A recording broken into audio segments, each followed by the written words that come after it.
Хора, предварително се извинявам за лошото качество, но просто това разполагам.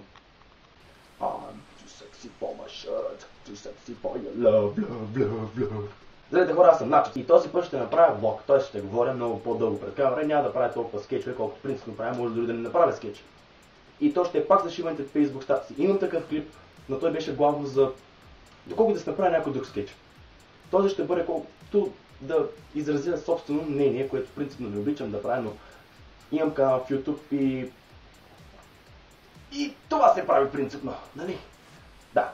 И нека да ви хареса. Ето. Първия шива статус. Това тук е снимка на зелеви сърми за Коледа.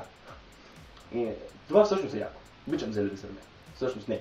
Обожавам повече лозови сърми с кисело мляко и майонеза. Don't judge me. Честит рожден ден. Говорили си един път се разменили 3 думи и честиш рождения ден, само заради Facebook. What the fuck?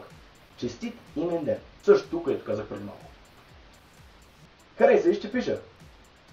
Писах ти преди 3 дена. Дори си го синала. Напиши на момичето колко я обичаш и обожаваш и тя ще се върне при теб.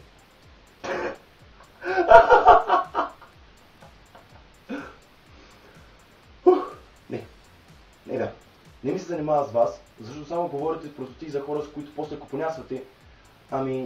Момиче, чата, катиш на дискотека, в някой твой приятел и човека, който си хейтвал, е там, искаш, не искаш, купонясваш с него. Ако момиче, ти си момче и иска ти духа, искаш, не искаш ти духа. Що? Тоцай бе. Това е мъжко, това е педалско. Bitch, what the fuck? Хора, тренирал съм много спортове и съм се научил да уважавам всички. Какво му е педалското на футбола? Че човека бяга по 7-10 км на ден, след което още по 10 на тренировка и за подгрявка, може би 4. И надявам, че няма да препадне. Нали? Уважавайте всичките, сериозно. Трудно да забравиш не човека, а онази неща, която тя ти е подарила, а ти си повярвал.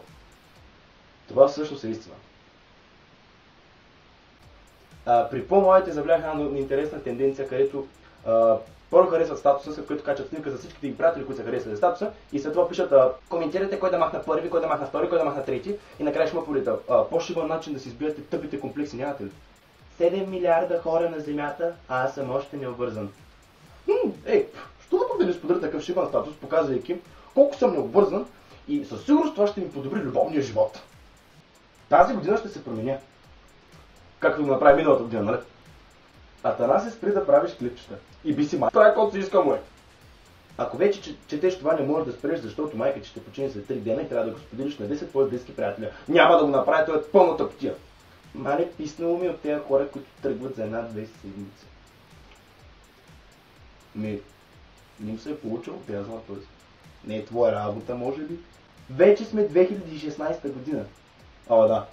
Ако един истински геймър ви предложи да ви научи на неговата игра, то значи той ви обича. Да ви кажа често, не ви обича.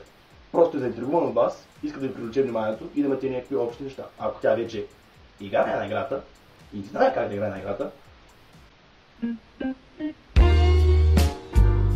всички сте мишки. Аз пък съм паткан, черта плъх. Хареса или сподели, ако го игнорираш, ще отидеш в ада. Виж интересно. Благодаря, че гледахте клипа. Ако сте го харесали, дайте палец нагоре, коментирайте го, споделете го с приятели, за да могат повече хора да го гледат, моля ви. Скоро чакайте нов клип как да бъдете слаг, с много по-добро качество. Да, гледам тебе.